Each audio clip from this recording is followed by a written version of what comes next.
Olá, eu sou a doutora Marcela Salazar, médica endoscopista e gastroenterologista de Recife, e hoje eu vou conversar com vocês a respeito de esôfago de Barrett. Então, inicialmente, em relação à sua definição, ela apresenta uma definição tanto endoscópica associada a uma definição histopatológica.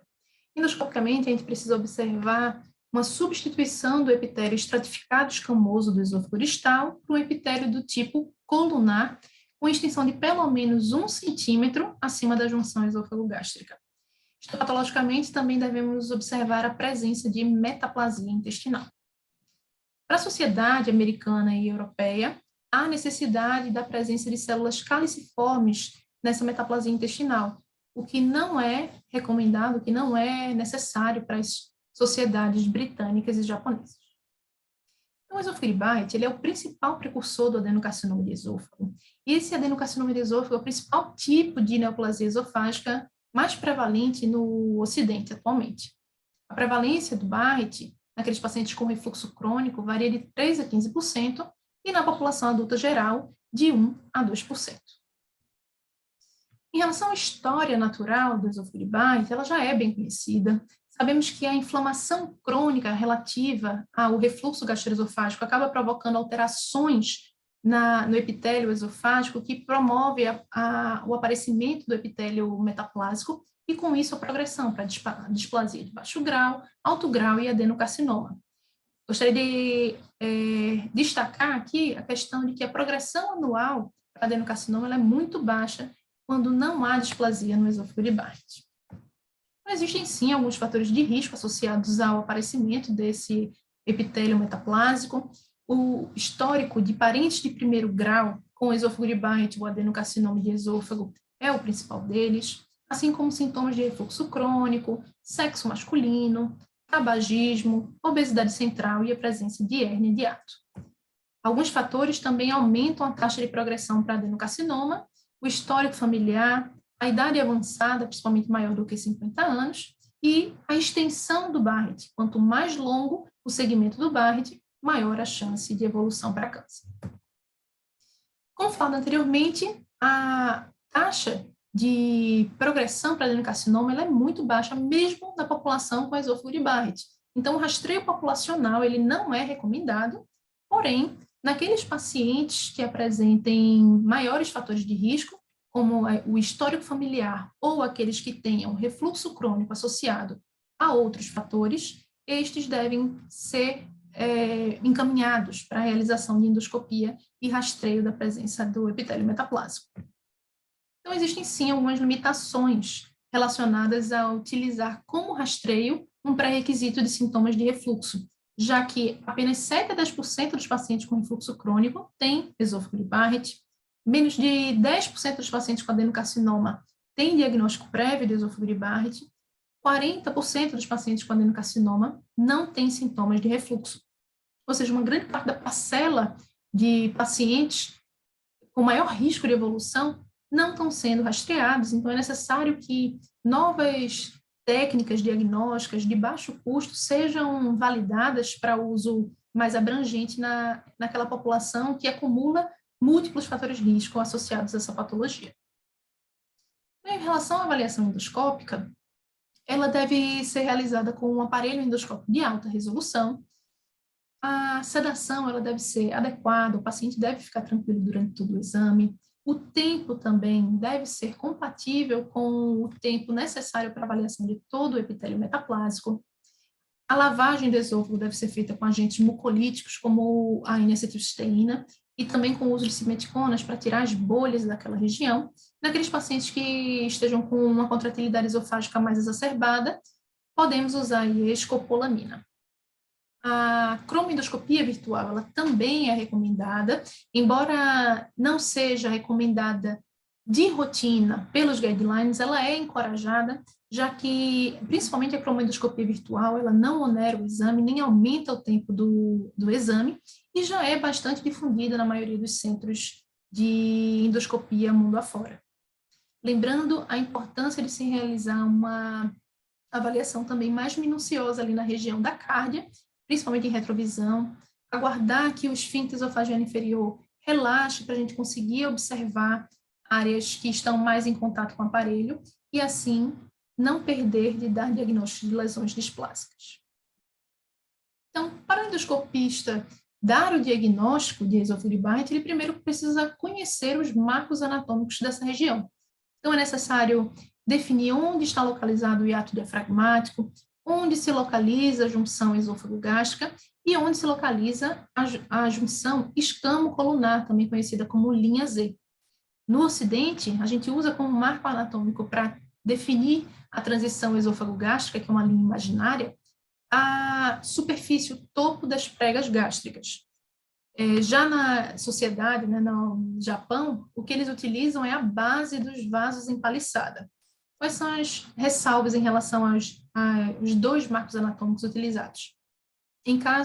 No caso do Ocidente, aqui, se a gente hiperinsuflar o esôfago, acaba que esse preguiado, ele desaparece e a gente pode definir como um epitélio metaplásico circunferencial, o que, na verdade, era uma hérnia de hiato. Também tem que ter cuidado naqueles pacientes com atrofia gástrica mais pronunciada, porque esse padrão de preguiado, né, ele estará reduzido. Já no caso dos vasos empaliçada, em pacientes com inflamação dessa porção esofágica inferior, que na verdade é a maioria dos pacientes com refluxo, esses vasos desaparecem, então limitando sua identificação. Ao exame de endoscopia, a gente distingue o epitélio escamoso do epitélio colunar, devido ao fato de que o epitélio escamoso ele é um epitélio mais esbranquiçado, mais nacarado, mais espessado, mais pálido, enquanto que o epitélio colunar ele é de uma coloração mais de cor salmão, ele tem uma textura mais aveludada e ele pode ter sua disposição tanto de forma circunferencial como também na forma de projeções digitiformes. Então, todo laudo endoscópico ele deve conter todas essas informações.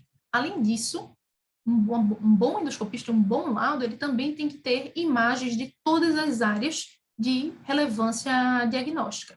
Então, no caso do critério de Praga, esse é um critério que ele classifica a extensão do esôfago de Barrett.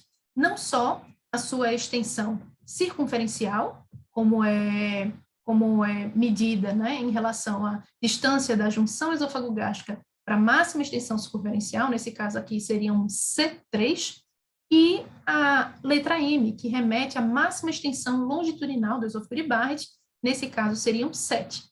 Então, esse critério de Praga ele é reconhecido universalmente, mundialmente. Então, dessa forma, a gente consegue comparar um exame com o outro, avaliar se o paciente está, se a extensão desse Barrett está aumentando ou não. Então, consegue padronizar a avaliação desses pacientes. O Barrett também pode ser classificado como longo ou curto, sendo longo aqueles em que a distância da linha Z e a transição esôfago-gástrica é maior ou igual a 3 centímetros, e o Barrett curto, que também é o mais prevalente, quando essa distância ela é menor do que 3 centímetros. Já naqueles casos, pacientes com linha Z irregular, ou que essa distância seja menor do que 1 centímetro, se houver metaplasia intestinal nessa região, a gente diz e classifica como metaplasia intestinal da transição esôfago-gástrica e não classifica como um esôfago de Barrett. Em relação à presença de esofagite erosiva, ela deve ser descrita em vigência de esofagites erosivas mais intensas, como grau B, C e D de Los Angeles. A gente não deve proceder com biópsias nessas regiões, a gente deve reagendar uma nova endoscopia após cerca de 8 a 12 semanas de uso de BP, para que toda essa região tenha sido cicatrizada e, assim, nesse novo exame, proceder com as biópsias. E o motivo das biópsias não serem feitas em vigência de erosões na esofagite, ou seja, de inflamação, é porque a inflamação pode mimetizar, sim, displasia ao exame anatomopatológico, isso pode confundir o patologista e alterar toda a evolução e segmento desse paciente. E, além do mais, embaixo dessas erosões pode haver esôfago de Barrett que não foi analisado. Em relação às lesões visíveis, elas devem ser descritas, a sua morfologia deve ser descrita e classificada de acordo com essa classificação de Paris. A gente também deve determinar o local da lesão, não só em relação ao quadrante, como também em relação à distância da arcada dentária superior. Nos casos, a gente tem uma maior taxa de detecção de lesões no hemisfério direito do esôfago. Então, essa é a região que deve ser mais minuciosamente analisada. Além disso, finalizando o laudo, a gente deve proceder com o protocolo de Seattle, que é o protocolo de biópsias de vigilância de displasia, recomendado universalmente. A vigilância endoscópica ela é recomendada porque, ainda assim, detectar lesões displásicas e neoplásicas em estágios precoces diminui a morbidade e diminui a mortalidade relacionada ao adenocarcinoma de esôfago, mesmo que as taxas de adenocarcinoma de esôfago associadas ao Barrett sejam baixas, esses pacientes aí seriam beneficiados e teriam um melhor prognóstico. Então, o protocolo de Seattle, ele deve ser realizado com o endoscópio de alta resolução, com a luz branca e associado às biópsias sistematizadas. No caso de pacientes sem displasia, as biópsias devem ser feitas nos 4 quadrantes, distando 2 centímetros de cada nível de biópsia. Cada nível de biópsia deve ser colocado em separado, e já aqueles pacientes com displasia devem ser, a distância entre as biópsias, os níveis da biópsia deve ser de 1 centímetro. Lembrando que lesões elevadas ou deprimidas devem ser biopsiadas e examinadas em separado. Novamente, em relação à vigilância endoscópica da região de metaplasia intestinal, né, menores, regiões de epitélio colunar menores do que 1 centímetro, essas não devem ser biopsiadas, exceto se houver a presença de lesões visíveis nessa região, já que é comum, em cerca de 15 a 20% dessas biópsias, pode vir metaplasia intestinal e confundir o médico que vai acompanhar esse paciente, e já se sabe que essa metaplasia intestinal da transição, ela não aumenta o risco de progressão para displasia ou adenocarcinoma. Então, existem sim algumas limitações relacionadas ao protocolo de Seattle, já que a displasia ela pode ser focal e ela tem uma distribuição irregular. Então, é necessário um grande número de biópsias para uma pequena quantidade de biópsias positivas, ou seja, o rendimento diagnóstico desse protocolo ele é muito baixo. Além disso, ele também demanda um tempo prolongado para ser realizado, principalmente naqueles segmentos mais longos do Barrett. Então, novas técnicas estão sendo analisadas e avaliadas para poder diminuir o tempo de execução do exame, baratear o custo, fazer com que a gente biopsie e detecte áreas de displasia e neoplasias mais precoces direcionadas. Então, temos disponíveis todas essas modalidades endoscópicas atualmente. As mais utilizadas são as técnicas endoscópicas com cromoendoscopia, tanto virtual, o mais estudado é o NBI, como também a cromoendoscopia com ácido acético. Vou comentar um pouquinho mais na frente sobre esses dois. Aqui também temos a possibilidade do corante azul de metileno, né, que o azul de metileno ele acaba sendo captado pelas células de metaplasia intestinal e caliciforme, então destaca aí a presença de epitélio metaplásico nessa região. O uso do NBI e do ácido acético associado à luz branca, ele tem uma alta taxa de sensibilidade e especificidade na detecção de displasia, aí são esses os mais recomendados e os mais estudados atualmente, mas também temos técnicas com alta sensibilidade e especificidade para detecção de displasia e neoplasia, no entanto, que não são factíveis de serem colocados na rotina, como é o caso da endomicroscopia com focal a laser, em que você tem uma avaliação histopatológica em tempo real, ele tem uma magnificação de cerca de mais de 1000 vezes.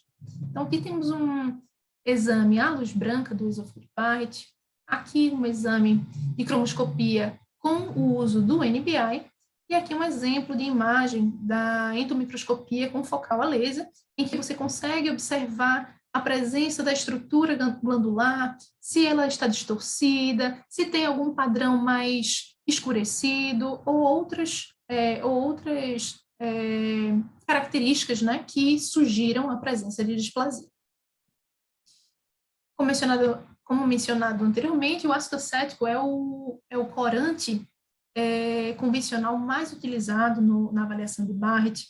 Ele é utilizado numa concentração de cerca de 1,5%, e o ácido acético, ele reage com proteínas citoplasmáticas, provocando uma congestão vascular, ou seja, um aumento do realce do padrão mucosa do padrão mucoso, provocando uma reação que chamamos de uma reação acetobranca. Então, todo epitélio não displásico, ele acaba ficando mais esbranquiçado. Já os epitélios com displasia, como eles apresentam uma menor quantidade de proteínas, ou eles perdem essa reação acetobranca mais precocemente, ou até mesmo eles não coram. Então, nesse caso, a gente consegue diferenciar essas regiões e consegue direcionar nossas biópsias. Existem alguns sistemas de classificação. Esse sistema PREDICT, ele utiliza o ácido acético e a magnificação para tentar diferenciar lesões displásicas de lesões não displásicas. Ele utiliza a avaliação de dois componentes. Um é a perda precoce dessa reação acetobranca e o segundo é a avaliação do padrão superficial. Então, nesses casos aqui, a gente observa que a reação acetobranca está uniforme, que todo o padrão superficial ele está íntegro, né? Diferente, ou seja, é um epitélio não displásico, diferentemente dessas áreas, onde há uma perda da reação acetobranca mais precoce, alguns aqui com áreas completamente sem criptas, ou seja, totalmente irregulares, então sugerindo aí displasias de alto grau ou até mesmo adenocarcinomas precoces. Essa classificação, ela tem uma sensibilidade alta de 98% e um valor preditivo negativo também alto de 97%, e isso anima o uso, né? Assim, é uma nova classificação que pode auxiliar a gente na realização desse segmento endoscópico. No entanto, ele ainda precisa de uma validação na vida real. Aqui outros exemplos de epitélios não displásicos, ou seja, um epitélio difusamente com reação acetobranca, sem alterações e distorções de criptas, aqui com associação com o NBI. E já nessa região, a gente observa uma perda focal aqui da reação acetobranca, com distorções glandulares de criptas, que sugerem aqui displasia de baixo grau. Outras classificações, também usando agora a cromendoscopia virtual, o mais estudado é o NBI, surgiram ao longo do tempo. A mais recente é a classificação japonesa, mas anteriormente a gente tinha a classificação internacional, que é essa classificação de Bing. Ambas, assim, a classificação japonesa é uma melhora, né? É um melhoramento dessa classificação de Bing. Ambas avaliam o padrão, tanto mucoso quanto vascular, se é regular ou irregular, para classificar essas lesões como displásicas e não displásicas. Tem também uma acurácia boa, né, com uma sensibilidade atingindo 87% e uma especificidade atingindo 97% no caso da classificação japonesa. Aqui novos exemplos também em relação ao uso de magnificação e cromendoscopia, observando o padrão de criptas e vascular regular, aqui também, então são lesões não displásicas, enquanto aqui a gente tem distorção do padrão vascular e do padrão superficial de criptas. Aqui a gente não observa mais nenhum padrão de criptas, exceto aqui o que se observa é a distorção do padrão vascular, o que a biópsia, né, demonstrou um adenocarcinoma precoce, enquanto nessa região uma displasia de alto grau. E como é que deve ser feito o segmento endoscópico desses pacientes? Então, primeiramente, toda displasia identificada ao exame de histopatologia, ela deve ser confirmada por um segundo patologista que tem experiência na avaliação de Barrett.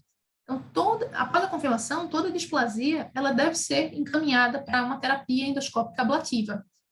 No caso de presença de lesões visíveis ao longo do Barrett, a gente primeiro resseca endoscopicamente essa lesão para depois proceder com a terapia ablativa complementar. Lembrando que não se deve realizar terapia ablativa profilática se não houver presença de displasia.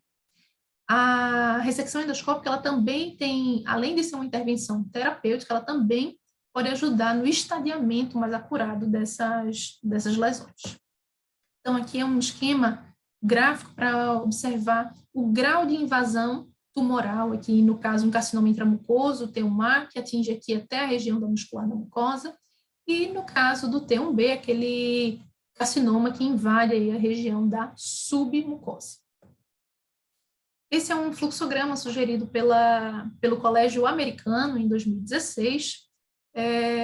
Eles sugerem que lesões de Barrett sem lesões visíveis, né, o epitélio de Barrett sem lesões visíveis deva ser submetido ao protocolo de Seattle, associado aí com o uso de cromoendoscopia para aumentar o rendimento dessa pesquisa. E em casos de epitélio não displásico, esse paciente seria orientado a repetir a endoscopia em cerca de 3 a 5 anos. No caso de epitélios de Barrett mais longos, a repetição seria em 3 anos, em casos de Barrett curtos, a repetição seria em 5 anos.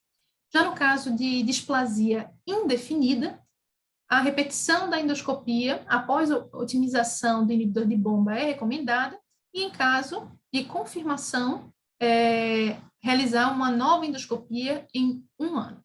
Caso não se confirme essa displasia, na verdade, tem uma nova classificação histológica, ele deve ser manejado de acordo com a nova classificação. Nos pacientes com displasia de baixo grau, eles devem ser encaminhados para endoscopia, para terapia endoscópica de erradicação, ou podem também ser seguidos, né, com vigilância endoscópica em 6 a 12 meses. Já aqueles pacientes com displasia de alto grau e câncer precoce, eles devem sim ser indicados diretamente para terapia endoscópica de erradicação. Já no caso de lesões visíveis, deve ser procedida a ressecção endoscópica dessa lesão e posterior avaliação do grau histológico. Então, em caso de displasia de baixo grau, é recomendado a terapia endoscópica ablativa, já, assim como no caso também de displasia de alto grau.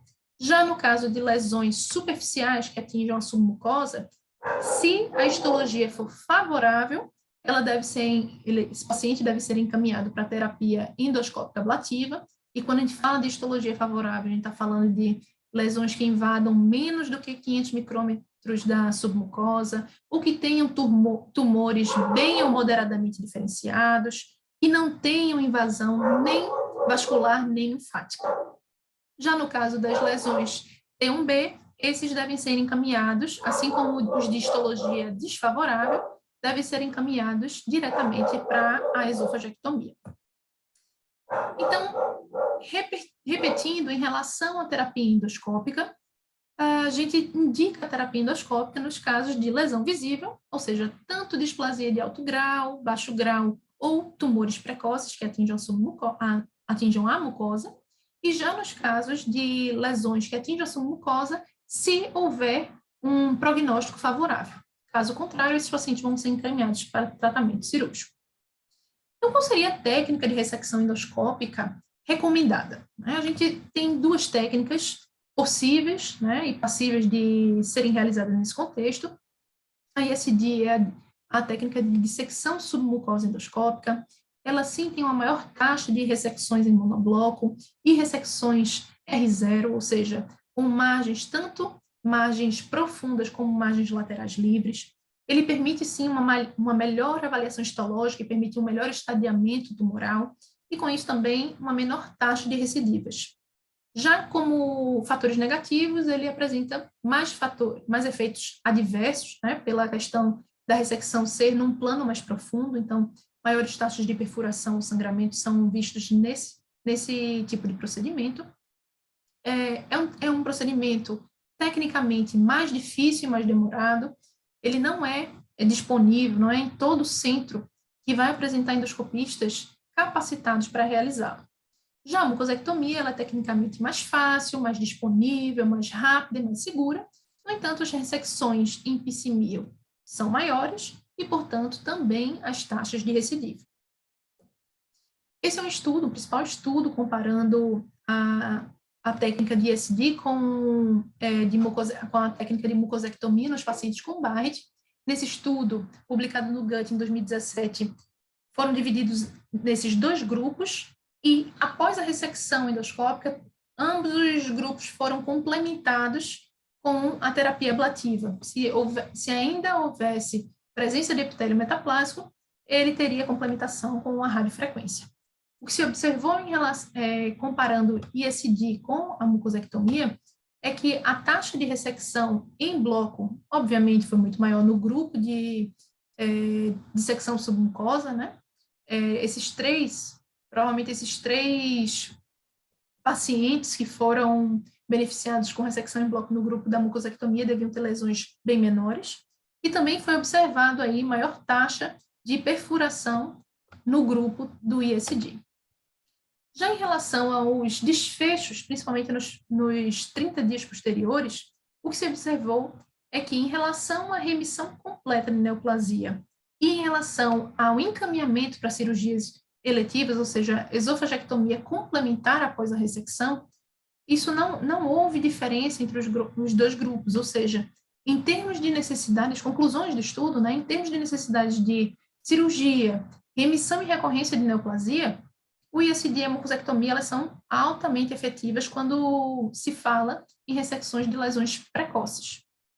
E o que se observa é que, quando complementado a técnica de ressecção endoscópica com a terapia ablativa do esôfago de Barrett residual, a recorrência tumoral ou de neoplasias metacrônicas são raras em ambas as técnicas. Então, aqui a gente... esse aqui é um desenho esquemático da técnica que utiliza o CAP, da mucosectomia com CAP. A gente injeta na região da submucosa uma solução salina que eleva a lesão e separa da muscular, do esôfago. Posteriormente, a gente aspira essa região e aqui dentro a gente observa que já tem uma alça de polipectomia e após aspirada vai ressecar essa região. Já a técnica com banda elástica, ela é semelhante, só que ao invés de aspirar, a gente aspira e dispara uma banda elástica, então que nem o esquema, é o mesmo esquema em relação a ligaduras de varizes, e após a gente passa pelo canal de trabalho, uma alça de polipectomia e procede com a ressecção embaixo da banda. Então, nesse caso aqui, a gente tem um adenocarcinoma, um PT1A, atingindo a região M1. Aqui, ilustrando a técnica de dissecção submucosa endoscópica, a gente observa que o endoscopista ele realizou a demarcação de toda a margem que deve ser ressecada e, posteriormente, injetou uma substância salina aqui na região submucosa e procedendo à ressecção o mais rente possível da região da muscular. Então, aqui o leito pós-ressecção, a gente observa que a peça sai em monobloco e consegue se retirar porções mais profundas aí da submucosa, permitindo uma melhor análise e um melhor estadiamento dessa lesão. Nesse caso aqui era um adenocarcinoma PT1A, M2. Então, finalmente, assim, o que a gente costuma indicar? Em casos de lesões maiores ou suspeita de invasão mais profunda da lesão, a gente deve preferir aí a dissecção submucosa, já que essas lesões maiores elas não vão conseguir ser aspiradas para dentro do CAP. E já no caso de lesões precoces, lesões mais planas, a gente pode sim lançar mão da técnica de mucosectomia sem prejuízo no desfecho clínico do paciente, quando realizar a terapia ablativa complementar. Então, após ressecções das lesões visíveis, complementa-se com a ablação de todo o epitélio metaplásico remanescente, já que isso reduz a taxa de recidiva tumoral e também de lesões metacrônicas. A gente tem disponível no mercado várias terapias ablativas, tanto térmicas como a crioterapia e terapias fotodinâmicas, sendo que a mais recomendada atualmente é a ablação por radiofrequência.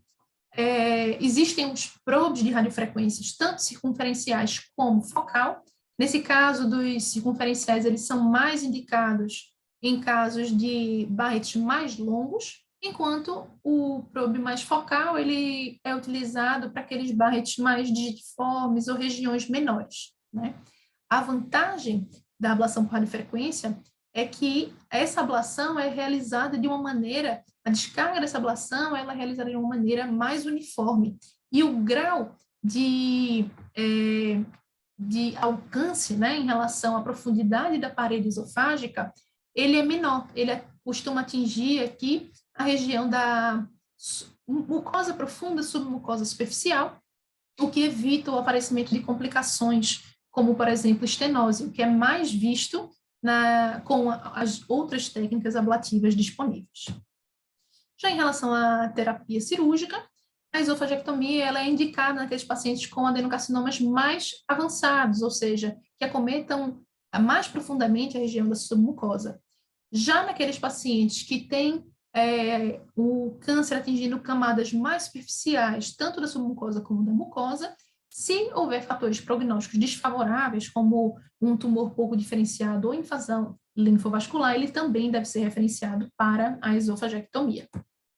Em relação às cirurgias antirrefluxos, essas não devem ser indicadas no intuito de prevenir o aparecimento de adenocarcinoma. No entanto, naqueles pacientes com doença do refluxo, que tenham dificuldade de melhorar os sintomas clínicos ou conseguir cicatrizar a esofagite erosiva apenas com medicações, então essa aí seria uma possibilidade. Em relação ao segmento pós-terapia endoscópica, ele é feito quando a gente garante que todo o epitélio metaplásico intestinal foi erradicado. De acordo com a histologia prévia, é que deve ser feito o segmento endoscópico. Nos casos de displasia de alto grau e adenocarcinoma, no primeiro ano devem ser feitas endoscopias em intervalos a cada 3 meses, no segundo ano a cada 6 meses e após a cada 1 ano. Já no caso de displasia de baixo grau, no primeiro ano a cada 6 meses e no segundo ano e em seguida anualmente. Lembrando que em casos de recidiva, as recorrências elas devem ser tratadas da mesma forma que a terapia inicial. Então, em relação às mensagens finais, gostaria de destacar, né, que o esôfago de Barrett é o principal precursor do adenocarcinoma do esôfago, que o rastreio do Barrett ainda é indicado apenas para populações com fatores de risco. O protocolo utilizado para avaliação e segmento displásico é o protocolo de Seattle, associado à luz branca, mas que, associando técnicas de imagem avançadas, a gente melhora a capacidade de detecção de displasia, e que a ressecção das lesões visíveis associada à ablação de todo o epitélio metaplásico é, sim, a terapia preconizada para o esôfago de Barrett. Obrigada pela atenção.